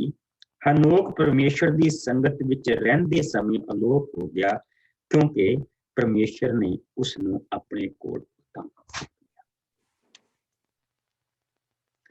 That is the man who was seeking the presence. ये वो इंसान सी जिन्हें प्रभु की हजूरी नूं लभ्या और इन्ना ज्यादा लभ्या कि प्रभु ने देख लिया कि ये मेरे बगैर रह नहीं सकता। और असीं पहला धरती ते सब तो पहली बारी असीं किसी नूं देखदे पए हां कि प्रभु उसनूं अपने नाल ही।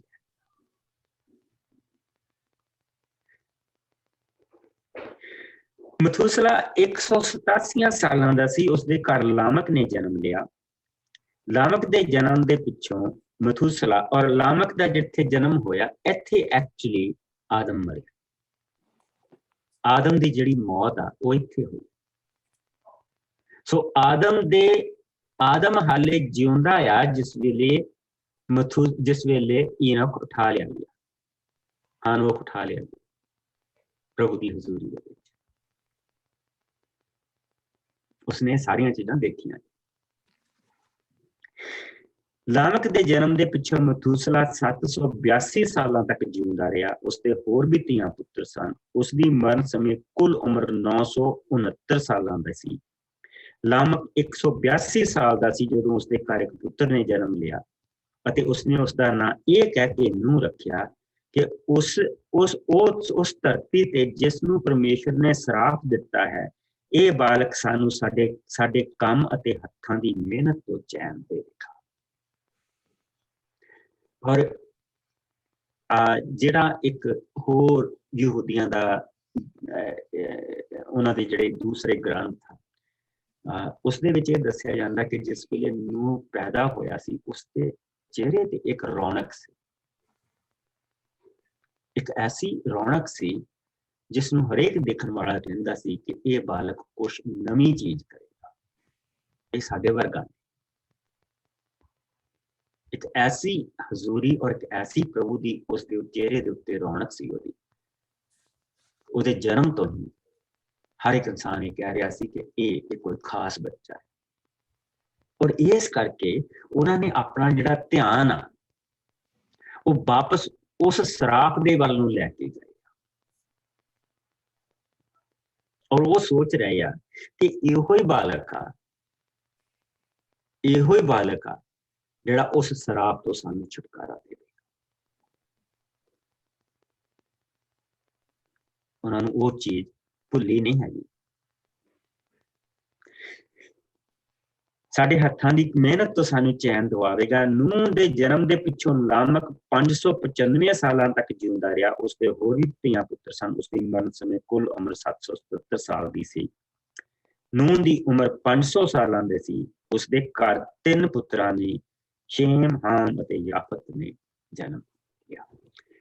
असीं इस सारे वचन दे विचों असीं एक चीज देखते पए बार-बार कि किसी की भी उम्र 1000 साल की,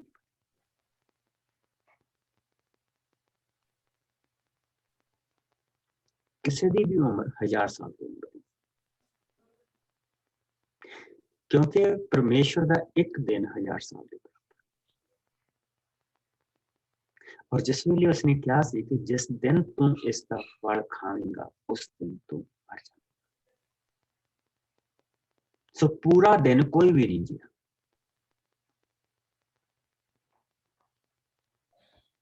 ਸਾਰੇ ਦੇ ਸਾਰੇ 1000 ਸਾਲ ਦੀ ਉਮਰ ਤੋਂ ਘੱਟ ਸਾਰੇ ਦੇ ਸਾਰੇ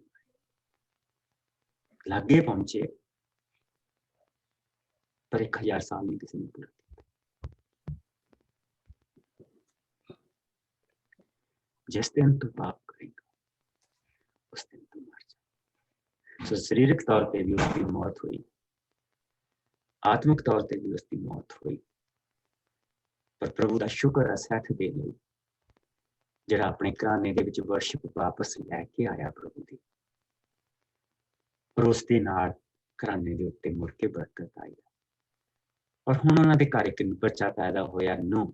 ਹਨੋਕ ਤੋਂ ਬਾਅਦ, ਸੈਥ ਤੋਂ ਬਾਅਦ ਹਨੋਕ, ਜਿਹੜੇ ਮੇਨ ਕੈਰੈਕਟਰ ਆ ਉਹ ਸੈਥ ਆ ਜਿਹੜਾ ਜੋ ਵਰਸ਼ਿਪ ਲੈ ਕੇ ਆਇਆ। ਹਨੋਕ ਜੋ ਪ੍ਰਭੂ ਦੀ ਹਜ਼ੂਰੀ ਦੀ ਖੋਜ ਦੇ ਵਿੱਚ ਹਮੇਸ਼ਾ ਰਿਹਾ, ਔਰ ਨੂਹ ਜਿਸ ਨੂੰ ਪ੍ਰਭੂ ਨੇ ਚੁਣਿਆ। ਇਹ ਤਿੰਨ ਕੈਰੈਕਟਰ ਆ ਜਿਹੜੇ ਮੇਨ ਕੈਰੈਕਟਰ। ਸੈਥ, हनोक और नो, ये तीन मेन कैरेक्टर। अगला हिस्सा जिहड़ा असीं वचन दा देखण जा रहे हां, ये वो हिस्सा आ जिस दे बारे हनोक दी एक पोथी है, उसदे विच बहुत कुछ लिखिया गया, और उसकी पोथी दे विच ये सारियां चीज़ां दसियां गईयां कि इंसान दा पाप की सी, ਕਿਹੜੀਆਂ ਚੀਜ਼ਾਂ ਦੇ ਵਿੱਚ। ਖਾਸ ਕਰਕੇ ਜਿਹੜਾ ਕਾਇਨ ਦਾ ਦੂਸਰੇ ਪਾਸੇ ਦਾ ਜਿਹੜਾ ਸੀਗਾ, ਉਹ ਕਿਸ ਤਰ੍ਹਾਂ ਜਿਹੜੇ ਡਿੱਗੇ ਹੋਏ ਫਰਿਸ਼ਤੇ ਆ ਉਹਨਾਂ ਦੇ ਗਿਆਨ ਨੂੰ ਉਹ ਕਿੱਦਾਂ ਲੈ ਰਹੇ ਸੀ, ਕਿੱਦਾਂ ਉਹਨਾਂ ਦੇ ਗਿਆਨ ਦੇ ਵਿੱਚ ਉਹ ਵੱਧਦੇ ਪਏ ਸੀ, ਕਿਸ ਤਰ੍ਹਾਂ ਉਹ ਜਿਹੜੀ ਧਰਤੀ ਦੇ ਉੱਤੇ ਜਾਦੂਗਰੀ ਸਾਰੀਆਂ ਚੀਜ਼ਾਂ ਉਹ ਕਰਦੇ ਸੀ। ਔਰ ਉਹ ਦੁਸ਼ਟਤਾ ਜਿਹੜੀ ਲੈ ਕੇ ਆਏ, ਇੱਥੇ ਸਾਨੂੰ ਸਿਰਫ ਦੁਸ਼ਟਤਾ ਦੱਸੀ ਜਾਣੀ, ਜ਼ਿਆਦਾ ਨਹੀਂ ਦੱਸਿਆ ਜਾਣਾ ਬਚਨ ਦੇ ਵਿੱਚ, ਲੇਕਿਨ ਉੱਥੇ ਸਾਨੂੰ ਉਸ ਪੁਸਤਕ ਦੇ ਵਿੱਚ ਸਾਰੀਆਂ ਚੀਜ਼ਾਂ ਹੈਗੀਆਂ। ਉਸ ਦੇ ਪਹਿਲੇ 3 ਚੈਪਟਰ ਜਿਹੜੇ ਆ ਉਹ ਰੀਅਲੀ ਗੁੱਡ ਆ। ਅਗਰ ਤੁਸੀਂ ਈਵਨ ਦੋ ਆਨਲਾਈਨ ਤੁਹਾਨੂੰ ਮਿਲ ਸਕਦੀ ਹੈ ਬੁੱਕ ਵੀ ਨਾ, ਅਗਰ ਤੁਸੀਂ ਇੰਟਰਸਟਡ ਆ ਤੇ ਤੁਸੀਂ ਉਸ ਨੂੰ ਦੇਖ ਸਕਦੇ ਆ। ਲੇਕਿਨ ਹੁਣ ਜਿਸ ਲਈ ਅਸੀਂ 6ਵੇਂ ਚੈਪਟਰ ਦੇ ਵਿੱਚ ਆ ਗਏ, ਮੈਂ ਤੁਹਾਨੂੰ ਕੱਲ ਜਿਹੜੇ ਸਾਲ ਆ ਕੱਲ ਨੂੰ ਲਿਖਾਊਂਗਾ। ਔਰ ਹੁਣ ਸਾਡਾ ਜਿਹੜਾ ਬਾਈਬਲ ਦਾ ਜਿਹੜਾ ਮੇਨ ਚੀਜ਼ ਹੁਣ ਸ਼ੁਰੂ ਹੋਈ, ਹੁਣ ਅਸੀਂ ਪਹੁੰਚੇ ਉਸ ਜਗ੍ਹਾ ਦੇ ਉੱਤੇ।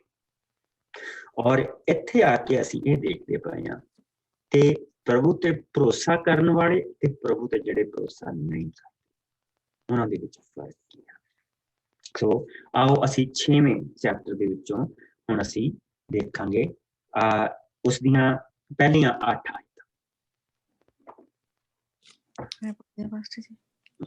ਮਨੁੱਖ ਦੀ ਦੁਸ਼ਟਤਾ। ਜਦੋਂ ਮਨੁੱਖ ਸਾਰੀ ਧਰਤੀ ਤੇ ਫੈਲ ਗਏ ਤਾਂ ਉਹਨਾਂ ਦੇ ਘਰੀ ਧੀਆਂ ਨੇ ਜਨਮ ਵੀ ਲਏ। ਤਾਂ ਦੈਵੀ ਪੁੱਤਰਾਂ ਨੇ ਮਨੁੱਖੀ ਧੀਆਂ ਨੂੰ ਦੇਖਿਆ ਜੋ ਸੁੰਦਰ ਸਨ, ਇਸ ਲਈ ਉਹਨਾਂ ਨੇ ਆਪਣੀ ਮਨਪਸੰਦ ਅਨੁਸਾਰ ਉਹਨਾਂ ਵਿੱਚੋਂ ਆਪਣੇ ਲਈ ਪਤਨੀਆਂ ਚੁਣੀਆਂ। ਪ੍ਰਭੂ ਨੇ ਕਿਹਾ, ਮੇਰਾ ਆਤਮਾ ਮਨੁੱਖ ਦੇ ਨਾਲ ਹਮੇਸ਼ਾ ਨਹੀਂ ਰਹੇਗਾ, ਕਿਉਂਕਿ ਉਹ ਕੇਵਲ ਸਰੀਰ ਹੈ। ਮਨੁੱਖ ਹੁਣ ਕੇਵਲ 120 ਸਾਲਾਂ ਤੱਕ ਜਿਉਂਦਾ ਰਹੇਗਾ।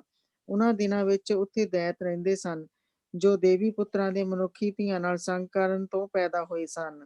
ਉਹ ਸਦੀਆਂ ਪਹਿਲਾਂ ਪ੍ਰਸਿੱਧ ਸੂਰਬੀਰ ਰਹਿ ਚੁੱਕੇ ਸਨ। ਫਿਰ ਪ੍ਰਭੂ ਨੇ ਦੇਖਿਆ ਕਿ ਮਨੁੱਖ ਦੀ ਦੁਸ਼ਟਤਾ ਸਾਰੀ ਧਰਤੀ ਤੇ ਫੈਲ ਚੁੱਕੀ ਹੈ ਅਤੇ ਮਨੁੱਖ ਦੀ ਹਰ ਸੋਚ ਕੇਵਲ ਬੁਰਾਈ ਵੱਲ ਹੀ ਜਾਂਦੀ ਹੈ। ਪ੍ਰਭੂ ਨੂੰ ਬਹੁਤ ਬੁਰਾ ਲੱਗਾ ਕਿ ਉਸਨੇ ਕਿਉਂ ਮਨੁੱਖ ਨੂੰ ਬਣਾਇਆ ਅਤੇ ਇਸ ਧਰਤੀ ਤੇ ਰੱਖਿਆ। ਉਹ ਦੁਖੀ ਹੋਇਆ। ਇੱਥੇ ਤੱਕ ਹੀ ਪੜ੍ਹਨਾ ਮਾਸਟਰ ਜੀ? 8 ਤੱਕ ਪੜ੍ਹ ਦਿਓ। ਪ੍ਰਭੂ ਨੇ ਕਿਹਾ, ਮੈਂ ਆਪਣੇ ਰਚੇ ਮਨੁੱਖ ਨੂੰ ਨਾਸ਼ ਕਰ ਦੇਵਾਂਗਾ। ਉਸ ਦੇ ਨਾਲ ਹੀ ਮੈਂ ਹਰ ਜੰਗਲੀ ਜਾਨਵਰ, ਤਿਸਰਨ ਵਾਲੇ ਜੀਆਂ ਅਤੇ ਹਵਾ ਦੇ ਪੰਛੀਆਂ ਸਭ ਨੂੰ ਖਤਮ ਕਰ ਦੇਵਾਂਗਾ, ਕਿਉਂਕਿ ਮੈਨੂੰ ਇਸ ਸਭ ਤੋਂ ਦੁੱਖ ਪਹੁੰਚਿਆ ਹੈ। ਪਰ ਪ੍ਰਭੂ ਨੂੰ ਬਹੁਤ ਚੰਗਾ ਲੱਗਾ। ਹਾਂਜੀ, ਹੁਣ ਅਸੀਂ ਇੱਥੇ ਇਸ ਹਿੱਸੇ ਤੱਕ ਪਹੁੰਚ ਗਏ। ਇਸ ਹਿੱਸੇ ਦੇ ਵਿੱਚ ਬਹੁਤ ਸਾਰੀਆਂ ਚੀਜ਼ਾਂ ਕਹੀਆਂ ਜਾਂਦੀਆਂ। ਦੈਵੀ ਜਿਹੜੇ ਸੀਗੇ ਉਹ ਕੌਣ ਸੀ ਤੇ ਜਿਹੜੀਆਂ ਮਨੁੱਖ ਦੀਆਂ ਧੀਆਂ ਸੀ ਉਹ ਕੌਣ ਸੀ। ਇਹ 2 ਚੀਜ਼ਾਂ ਹੁਣ ਇੱਥੇ ਤੁਸੀਂ ਦੋਨਾਂ ਚੋਂ ਜਿਹੜੀ ਮਰਜ਼ੀ ਸਵੀਕਾਰ ਕਰ ਲਓ, ਦੇ ਆਰ ਓਕੇ, ਕਿਉਂਕਿ ਉਹਨਾਂ ਦੇ ਵਿੱਚੋਂ ਕੋਈ ਨਹੀਂ ਬਚਿਆ। ਸੋ ਅੱਜ ਸਾਨੂੰ ਉਹਨਾਂ ਨੂੰ ਕਿਸੇ ਵੀ ਤਰੀਕੇ ਦੇ ਨਾਲ ਸਾਨੂੰ ਫੇਸ ਨਹੀਂ ਕਰਨਾ ਪੈ ਰਿਹਾ। That's finished. ਉਸ ਫਲੱਡ ਦੇ ਵਿੱਚ ਇਹ ਸਾਰੇ ਮਰ ਗਏ ਸੀ। ਇੱਕ ਵਿਸ਼ਵਾਸ ਜਿਹੜਾ ਜਿੱਦਾਂ ਕਿ ਜਿਹੜੇ ਐਂਜਲਾਂ ਦੀ ਸਟੱਡੀ ਕਰਦੇ ਆ, ਉਹ ਇਹ ਵਿਸ਼ਵਾਸ ਕਰਦੇ ਆ ਕਿ ਇਹ ਜਿਹੜੇ ਲੋਕ ਸੀਗੇ, ਇਹ ਐਕਚੁਅਲੀ ਡਿਗੇ ਹੋਏ ਫਰਿਸ਼ਤਿਆਂ ਨੇ ਜਿਹੜੀਆਂ ਆਦਮੀ ਦੀਆਂ ਧੀਆਂ ਦੇ ਨਾਲ ਵਿਆਹ ਕੀਤੇ, ਔਰ ਉਹਨਾਂ ਤੋਂ ਜਿਹੜੇ ਪੈਦਾ ਹੋਏ ਉਹ ਇੱਕ ਤਰ੍ਹਾਂ ਦੇ, ਤੁਸੀਂ ਇਹ ਕਹਿ ਲਓ ਕਿ ਵੱਡੇ ਵੱਡੇ ਰਾਖਸ਼ ਹੀ ਪੈਦਾ ਹੋਏ, ਔਰ ਉਹਨਾਂ ਨੇ ਧਰਤੀ ਦੇ ਉੱਤੇ ਪਾਪ ਬਹੁਤ ਫੈਲਾਇਆ। That's the one belief. And it make no difference. You can believe that. Right? ਲੇਕਿਨ ਇਹ ਮੇਰਾ ਵਿਸ਼ਵਾਸ ਨਹੀਂ। ਮੇਰਾ ਵਿਸ਼ਵਾਸ ਇਹ ਹੈ ਕਿਉਂਕਿ ਪ੍ਰਭੂ ਨੇ ਦੱਸਿਆ ਸੀ ਕਿ ਜਿਹੜੇ ਫਰਿਸ਼ਤੇ ਆ ਉਹ ਉਹਨਾਂ ਤੋਂ ਕੁਛ ਪੈਦਾ ਨਹੀਂ ਹੁੰਦਾ, ਨਾ ਉਹ ਨਰ ਆ ਨਾ ਉਹ ਨਾਰੀ। ਜਿਹੜੇ ਐਂਜਲ ਉਹਨਾਂ ਕੋਲ ਰੀਪਰੋਡਕਟਿਵ ਉਹ ਕਿਸੇ ਚੀਜ਼ ਨੂੰ ਪੈਦਾ ਨਹੀਂ ਕਰ ਸਕਦੇ, ਉਹ ਬੱਚੇ ਪੈਦਾ ਨਹੀਂ ਕਰ ਸਕਦੇ। ਪ੍ਰਭੂ ਦਾ ਵਚਨ ਸਾਨੂੰ ਇਹ ਸਿਖਾਉਂਦਾ। ਦੂਸਰਾ ਵਿਸ਼ਵਾਸ ਇਹ ਕੀਤਾ ਜਾਂਦਾ ਕਿ ਕਾਇਨ ਦੇ ਜਿਹੜੀਆਂ ਪਰਿਵਾਰ ਦੇ ਵਿੱਚੋਂ ਜਿਹੜੀਆਂ ਉਹਦੀਆਂ ਧੀਆਂ, ਜਿਹੜੀਆਂ ਪੋਤੀਆਂ, ਨਕੜ ਪੋਤੀਆਂ ਜਿਹੜੀਆਂ ਪੈਦਾ ਹੋਈਆਂ ਉਸ ਘਰਾਣੇ ਦੇ ਵਿੱਚ, ਔਰ ਉਹ ਕਿਉਂਕਿ ਉਧਰ ਅਸੀਂ ਜੋ ਕੁਝ ਪੜ੍ਹ ਕੇ ਹਟੇ ਹਾਂ ਕਿ ਉਹ ਬਰਬਤ ਬੀਨ ਵਜਾਉਣ ਦੇ ਵਿੱਚ ਵੀ ਮਾਹਰ ਸੀਗੇ ਲੋਕ, ਪਿੱਤਲ ਕਾਹੇ ਦੇ ਔਰ ਤਰ੍ਹਾਂ ਤਰ੍ਹਾਂ ਦੀਆਂ ਚੀਜ਼ਾਂ ਬਣਾਉਣ ਦੇ ਵਿੱਚ ਮਾਹਰ ਸੀਗੇ। ਸੋ ਉੱਥੋਂ ਇਹ ਲਿਆ ਜਾਂਦਾ ਜਿਹੜਾ ਕਿ ਉਹਨਾਂ ਨੇ ਸੈਥ ਦੇ ਖਾਨਦਾਨ ਦੇ ਵਿੱਚੋਂ ਬਹੁਤ ਸਾਰੇ ਜਿਹੜੇ ਮੁੰਡੇ ਸੀਗੇ, ਉਹਨਾਂ ਦਾ ਜਿਹੜਾ ਵਿਆਹ ਇੱਧਰਲੇ ਲੜਕੇ ਉਧਰਲੀਆਂ ਲੜਕੀਆਂ ਦੇ ਨਾਲ ਬਹੁਤ ਸਾਰਾ ਜਿਹੜੇ ਸੀਗੇ ਚਲੇ ਗਏ, ਔਰ ਉਹਨਾਂ ਦੇ ਵਿੱਚ ਵੀ ਜਿਹੜੇ ਸੀਗੇ ਉਹ ਪ੍ਰਭੂ ਨੂੰ ਛੱਡ ਗਏ। ਔਰ ਕਾਇਨ ਦਾ ਘਰਾਣਾ ਜਿਹੜੀਆਂ ਚੀਜ਼ਾਂ ਦੇ ਵਿੱਚ ਵਿਸ਼ਵਾਸ ਕਰਦਾ ਸੀ ਉਹ ਉਹਨਾਂ ਚੀਜ਼ਾਂ ਦੇ ਵਿੱਚ ਪੈ ਗਿਆ, ਔਰ ਜਿਹੜੇ ਬੱਚੇ ਉਹਨਾਂ ਤੋਂ ਪੈਦਾ ਹੋਏ ਉਹ ਤੋਂ ਵੀ ਗਾਂ ਸੀ। ਸੋ ਉਹ ਸੂਰਬੀਰ ਤਾਂ ਸੀਗੇ, ਪਰ ਸੂਰਬੀਰਤਾ ਸਾਰੀ ਪਾਪ ਵਾਲੀ ਸੀ ਉਹਨਾਂ ਦੀ। ਸੋ ਪ੍ਰਭੂ ਨੇ ਜਿਸ ਲਈ ਇਹ ਸਾਰੀਆਂ ਚੀਜ਼ਾਂ ਦੇਖੀਆਂ ਔਰ ਆਪਣੀ ਉਸ ਮਨੁੱਖ ਦੀ ਜਾਤ, ਕਿਉਂਕਿ ਪ੍ਰਭੂ ਸਿਰਫ ਉਸ ਅੱਜ ਦੇ ਸਮੇਂ ਨੂੰ ਨਹੀਂ ਦੇਖਦਾ। ਮੈਂ ਏਦਾਂ ਦੇਖਦਾ ਕਿ ਮੈਂ ਇਸ ਸਮੇਂ ਦੇ ਵਿੱਚ ਜੀਣਾ ਪਿਆ, ਇਹ ਸਭ ਤੋਂ ਬੈਸਟ ਸਮਾਂ, ਬਸ ਪ੍ਰਭੂ ਦਾ ਸਾਰਾ ਧਿਆਨ ਹੈ ਇਸ ਸਮੇਂ ਦੇ ਉੱਤੇ। ਨਹੀਂ, ਪ੍ਰਭੂ ਦਾ ਜਿਹੜਾ ਧਿਆਨ ਆ ਉਹ ਆਉਣ ਵਾਲੇ ਉਹ ਜਿਹੜਾ ਅਨੰਤ ਜੀਵਨ ਦਾ, ਉੱਥੇ ਤੱਕ ਪ੍ਰਭੂ ਦੇਖਦਾ ਕਿ ਅਗਰ ਮੈਂ ਇਹ ਹੋ ਲੈਣ ਦਿੱਤਾ ਤੇ ਇਹਦਾ ਇਫੈਕਟ ਕਿੱਥੇ ਜਾਏਗਾ। ਮੇਰੀ ਗੱਲ ਸਮਝ ਆਉਂਦੀ ਪਈ? ਅਗਰ ਇਹ ਚੀਜ਼ਾਂ ਮੈਂ ਹੋ ਲੈਣ ਦਿੱਤੀਆਂ ਤੇ ਇਹਦਾ ਇਫੈਕਟ ਕਿੱਥੇ ਜਾਏਗਾ, ਅੰਤ ਦੇ ਵਿੱਚ ਕੀ ਬਣੇਗਾ ਅਗਰ ਇਸ ਨੂੰ ਮੈਂ ਏਦਾਂ ਹੀ ਚੱਲਣ ਦਿੱਤਾ।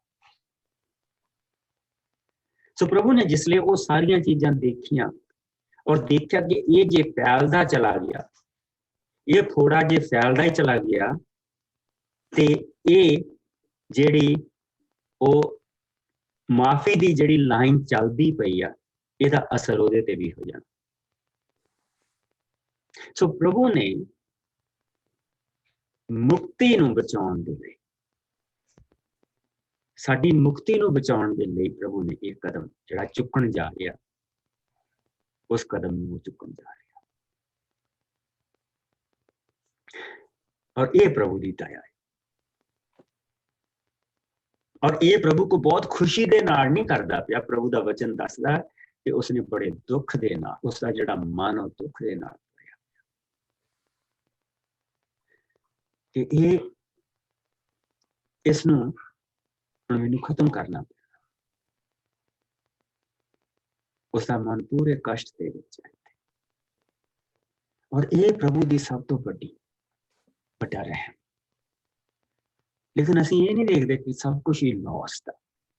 ਨਹੀਂ, ਅਸੀਂ ਦੇਖਦੇ ਪਏ ਹਾਂ ਕਿ ਹਨੋਕ ਜਿਹੜਾ ਪ੍ਰਭੂ ਦੀ ਹਜ਼ੂਰੀ ਦੇ ਵਿੱਚ, ਉਹਦੀ ਹਜ਼ੂਰੀ ਦੇ ਵਿੱਚ ਮਸਤ। ਅਸੀਂ ਦੇਖਦੇ ਪਏ ਕਿਸ ਤਰ੍ਹਾਂ ਪ੍ਰਭੂ ਨੇ ਉਹਨਾਂ ਦੇ ਘਰ ਨੋਹਾ ਨੂੰ ਜਨਮ ਦਿੱਤਾ, ਨੂਹ ਨੂੰ ਜਨਮ ਦਿੱਤਾ। ਔਰ ਨੋਹਾ ਦੀਆਂ ਬਹੁਤ ਸਾਰੀਆਂ ਪਿਆਰੀਆਂ ਮੂਵੀਆਂ ਬਣੀਆਂ ਆ, ਉਸਨੂੰ ਜ਼ਰੂਰ ਦੇਖੋ। ਮੈਂ ਤੁਹਾਨੂੰ ਕੋਈ ਨਾ ਕੋਈ ਅੱਛੀ ਮੂਵੀ ਦੇਖ ਕੇ ਮੈਂ ਤੁਹਾਨੂੰ ਫਾਰਵਰਡ ਕਰੂੰਗਾ, ਔਰ ਉਸ ਮੂਵੀ ਨੂੰ ਜ਼ਰੂਰ ਦੇਖੋ, ਕਿਉਂਕਿ ਬੜੀ ਬਰਕਤ ਮਿਲਦੀ ਆ। ਫਿਰ ਸਾਡੀਆਂ ਅੱਖਾਂ ਦੇ ਸਾਹਮਣੇ ਉਹ ਸਾਰੀਆਂ ਚੀਜ਼ਾਂ ਆ ਜਾਂਦੀਆਂ, ਕਿਉਂਕਿ ਹੁਣ ਅਸੀਂ ਉਹਨਾਂ ਸਮਿਆਂ ਦੇ ਵਿੱਚੋਂ ਦੀ ਲੰਘਣਾ ਜਿਸ ਵੇਲੇ ਪ੍ਰਭੂ ਦੇ ਉਹ ਜਿਹੜੇ ਵਚਨ ਦੇ ਵਿੱਚ ਮੇਨ ਕੈਰੈਕਟਰ ਆ, ਜਿਸ ਲਈ ਇਹ ਚੁਣਿਆ ਕਿਹਾ ਜਾਂਦਾ ਕਿ ਪ੍ਰਭੂ ਸਾਨੂੰ ਚੁਣਦਾ ਔਰ ਵੱਖਰੇ ਕਰਦਾ। ਇਹ ਆ ਉਸਦਾ ਮਤਲਬ, ਇਹ ਹੈ ਉਸਦਾ ਮਤਲਬ ਕਿ ਪ੍ਰਭੂ ਨੇ ਇਸ ਨੂੰ ਚੁਣਿਆ ਔਰ ਵੱਖਰੇ ਕੀਤਾ ਆਪਣੇ ਲਈ। ਔਰ ਇਸ ਚੀਜ਼ ਦਾ ਆਨੰਦ ਤੁਸੀਂ ਮਨਾ ਰਹੇ ਹੋ, ਮੈਂ ਮਨਾ ਰਹੀ। ਸੋ ਕੱਲ ਨੂੰ ਅਸੀਂ ਜਿਸ ਵੇਲੇ ਇਸ ਵਚਨ ਨੂੰ ਦੇਖਾਂਗੇ ਤੇ ਅਸੀਂ ਥੋੜਾ ਜਿਹਾ ਮੂਵੀ ਦਾ ਹਿੱਸਾ ਦੇਖਾਂਗੇ ਸ਼ੁਰੂ ਦੇ ਵਿੱਚ, ਲੇਕਿਨ ਮੈਂ ਤੁਹਾਨੂੰ ਸਾਰਿਆਂ ਨੂੰ ਮੂਵੀ ਕਰ ਦੂੰਗਾ, ਜ਼ਰੂਰ ਦੇਖਿਓ, ਬੜੀ ਬਰਕਤ ਮਿਲੇਗੀ, ਬੜੀ ਬਰਕਤ ਮਿਲੇਗੀ। ਔਰ ਜਿਸ ਵੇਲੇ ਮੂਵੀ ਦੇਖਣ ਤੋਂ ਬਾਅਦ ਅਸੀਂ ਪੜਾਂਗੇ ਤਾਂ ਹੋਰ ਵੀ ਬਰਕਤ ਮਿਲੇਗੀ। ਔਰ ਅਸੀਂ ਪ੍ਰਭੂ ਦਾ ਇੱਥੇ ਦੇਖਦੇ ਪਏ ਕਿਸ ਤਰ੍ਹਾਂ ਕੌਮਾਂ ਵੱਧਦੀਆਂ ਪਈਆਂ। ਕੱਲ ਨੂੰ ਅਸੀਂ ਹੋਰ ਉਸਦੇ ਵਿੱਚ ਜਾਵਾਂਗੇ, ਔਰ ਐਕਚੁਅਲੀ ਤਾਂ ਜਾ ਕੇ 11ਵੇਂ ਭਾਗ ਤੋਂ ਸ਼ੁਰੂ ਹੋਣਾ ਸਾਰਾ ਕੁਛ। ਜਿਸ ਲਈ ਅਸੀਂ ਅਬਰਾਹਮ ਦੇ ਬਾਰੇ ਪੜ੍ਹਨਾ ਸ਼ੁਰੂ ਕਰਦੇ ਹਾਂ, ਉੱਥੋਂ ਸ਼ੁਰੂ ਹੋਣਾ, ਮੇਨ ਚੀਜ਼ ਤਾਂ ਉੱਥੇ ਜਾ ਕੇ ਸ਼ੁਰੂ ਹੋਣੀ ਹੈ। ਇਹ ਤਾਂ ਸਾਰਾ ਅਸੀਂ ਹੁਣ ਦੇਖਦੇ ਪਏ ਕਿ ਕਿਸ ਤਰ੍ਹਾਂ ਪ੍ਰਭੂ ਜਿਹੜਾ ਅਸੀਂ ਇਹ ਸੋਚਦੇ ਪਏ ਕਿ ਦੁਨੀਆ ਦਾ ਕਦੀ ਅੰਤ ਨਹੀਂ ਹੋਣਾ, ਭਾਈ ਉਹ ਹੋ ਚੁੱਕਾ ਆ, ਪਹਿਲਾਂ ਹੋ ਚੁੱਕਾ ਹੈ। ਪਰ ਦੂਸਰੇ ਪਾਸੇ ਇਹ ਕਹਿੰਦੇ ਕਿ ਦੁਨੀਆ ਦਾ ਜਿਸ ਲਿਆਨ ਤੋਂ ਇਹਨਾਂ ਕੁਛ ਨਹੀਂ ਬਚਣਾ। ਨਹੀਂ, ਬਚਾਉਣ ਵਾਲਾ ਹੱਥ ਉਸਦਾ ਬਹੁਤ ਵੱਡਾ, ਬਹੁਤ ਵੱਡਾ ਹੱਥ ਉਸਦਾ, ਬੜੀ ਉਸਦੀ ਰਹਿਮ ਵੱਡੀ ਹੈ। ਸੋ ਕੱਲ ਨੂੰ ਅਸੀਂ ਜਿਸ ਵੇਲੇ ਨੋਹਾ ਦੇ ਬਾਰੇ ਪੜਾਂਗੇ, ਹੜ੍ਹ ਦੇ ਬਾਰੇ ਪੜਾਂਗੇ, ਸਾਨੂੰ ਬੜੀ ਬਰਕਤ ਮਿਲੂਗੀ। ਕਿਸ ਤਰ੍ਹਾਂ ਪ੍ਰਭੂ, ਦੇਖੋ ਕਿਸ ਤਰ੍ਹਾਂ ਪ੍ਰਭੂ ਨੇ ਕਿੰਨੀਆਂ ਚੀਜ਼ਾਂ ਸਾਡੇ ਲਈ ਬਚਾ ਲਈਆਂ, ਔਰ ਕਿੰਨੀਆਂ ਚੀਜ਼ਾਂ ਜਿਹੜੀਆਂ ਉਸਨੇ ਨਹੀਂ ਬਚਾਈਆਂ। ਯਾਨੀ ਕਿ ਪ੍ਰਭੂ ਨੇ ਕੀ ਕੁਛ ਬਣਾਇਆ ਹੋ। ਇਸ ਹੜ੍ਹ ਤੋਂ ਪਹਿਲਾਂ ਕਿਹੜੇ ਉਹ ਸਾਰੇ ਜੀਵ ਸੀਗੇ ਜਿਨ੍ਹਾਂ ਦੇ ਬਾਰੇ ਅਸੀਂ ਹਾਲੇ ਕਦੀ ਦੇਖਿਆ ਨਹੀਂ, ਸੁਣਿਆ ਨਹੀਂ, ਪੜ੍ਹਿਆ ਨਹੀਂ। ਕੀ ਕੁਛ ਹੋਏਗਾ ਇਸ ਧਰਤੀ ਤੇ। That's amazing. That's amazing. God is good. God is good. ਆਓ ਦੁਆ ਕਰੀਏ ਆਪਣੇ ਆਪ ਨੂੰ ਪ੍ਰਭੂ ਦੇ ਹੱਥਾਂ 'ਚ। ਔਰ ਕੱਲ ਨੂੰ ਸਾਡਾ ਮੇਨ ਹੁਣ ਕੱਲ ਨੂੰ ਸ਼ੁਰੂ ਹੋਏਗਾ, ਜਿਸ ਲਈ ਅਸੀਂ ਨੋਹਾ ਦੇ ਬਾਰੇ ਪੜ੍ਹਨਾ ਸ਼ੁਰੂ ਕਰਾਂਗੇ। ਪ੍ਰਭੂ ਜੀ ਤੇਰਾ ਬਹੁਤ ਸ਼ੁਕਰ ਕਰਦੇ ਹਾਂ ਇਸ ਸਮੇਂ ਦੇ ਲਈ। ਤੇਰਾ ਸ਼ੁਕਰ ਕਰਦੇ ਹਾਂ ਖੁਦਾਵੰਦ ਕਿ ਤੂੰ ਮਹਾਨ ਆ, ਤੂੰ ਦਿਆਲੂ ਆ, ਤੂੰ ਕਿਰਪਾਲੂ। ਮਨੁੱਖ ਜੋ ਨਾ ਤਾਂ ਜਾਨਵਰ ਆ ਪ੍ਰਭੂ ਜੀ, ਔਰ ਨਾ ਹੀ ਇਹ ਸਵਰਗਦੂਤ ਆ,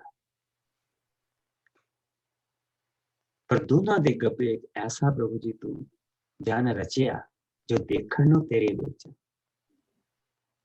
ਔਰ ਜੋ ਤੇਰੀ ਕਿਰਪਾ ਔਰ ਤੇਰੀ ਦਇਆ ਤੋਂ ਬਗੈਰ ਜੀ ਨਹੀਂ ਸਕਦਾ।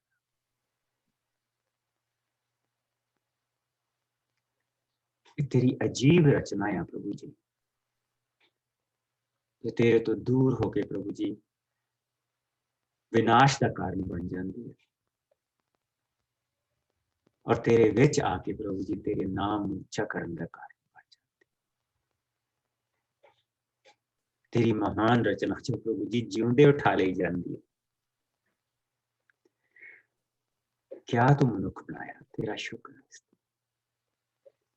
ਪ੍ਰਭੂ ਜੀ। ਇਹ ਸਾਰੇ ਸਮੇਂ ਨੂੰ ਮੈਂ ਤੇਰੇ ਹੱਥਾਂ 'ਚ ਦਿੰਦਾ। ਮੈਂ ਆਪਣੇ ਭੈਣ ਭਰਾਵਾਂ ਨੂੰ ਤੇਰੀ ਪਵਿੱਤਰਤਾ ਦੇ ਵਿੱਚ ਛੁਪਾਉਣਾ, ਤੇਰੇ ਨਾਮ ਦੇ ਵਿੱਚ ਛੁਪਾਉਣਾ। ਕੱਲ ਨੂੰ ਪ੍ਰਭੂ ਜੀ ਅਸੀਂ ਨੂੰਹ ਦੇ ਬਾਰੇ ਪੜਾਂਗੇ। ਪ੍ਰਭੂ ਜੀ ਮੇਰੇ ਭੈਣਾਂ ਭਰਾਵਾਂ ਨੂੰ ਕੱਲ ਨੂੰ ਔਰ ਮੈਨੂੰ ਵੀ ਤੂੰ ਬਰਕਤ ਦੇ। ਨੂੰਹ ਇੱਕ ਐਸਾ ਪ੍ਰਭੂ ਜੀ ਇਨਸਾਨ ਜਿਸ ਤੋਂ ਅਸੀਂ ਬਹੁਤ ਕੁਝ ਸਿੱਖ ਸਕਦੇ ਹਾਂ। ਐਸਾ ਵਿਸ਼ਵਾਸ ਪ੍ਰਭੂ ਜੀ ਉਸਨੇ ਤੇਰੇ ਵਿੱਚ ਦਿਖਾਇਆ ਜੋ ਸਾਨੂੰ ਅੱਜ ਦਿਖਾਉਣ ਦੀ ਪ੍ਰਭੂ ਜੀ ਜ਼ਰੂਰਤ ਹੈ ਆਪਣੀ ਜ਼ਿੰਦਗੀ ਦੇ ਲਈ ਔਰ ਆਪਣੇ ਪਿਆਰੇ ਪ੍ਰਭੂ, ਇਹ ਸਾਰੇ ਵਕਤ ਨੂੰ ਮੈਂ ਤੇਰੀ ਹਜ਼ੂਰੀ ਦੇ ਵਿੱਚ ਦਿੰਦਾ, ਤੇਰੇ ਪਿਆਰ ਚ ਚੁਕਾਉਣਾ, ਤੇਰੇ ਨਾਮ ਚ ਚੁਕਾਉਣਾ। ਮਸੀਹ ਯਿਸੂ ਦੇ ਮਿੱਠੇ ਔਰ ਪਿਆਰੇ ਨਾਮ ਚ ਅਸੀਂ ਸਭ ਕੁਝ ਮੰਗਦੇ ਹਾਂ। ਮੇਰੀ ਦੁਆ ਨੂੰ ਸੁਣ। Bless you. ਕੱਲ ਨੂੰ ਮਿਲਾਂਗੇ। ਕੱਲ ਨੂੰ ਆਪਾਂ ਨੋਹਾ ਦੇ ਬਾਰੇ ਪੜਾਂਗੇ। ਕੱਲ ਨੂੰ ਅਸੀਂ ਕੁਝ ਮੂਵੀ ਦਾ ਹਿੱਸਾ ਵੀ ਦੇਖਾਂਗੇ। Bless you. ਪ੍ਰਭੂ ਧੰਨਵਾਦ।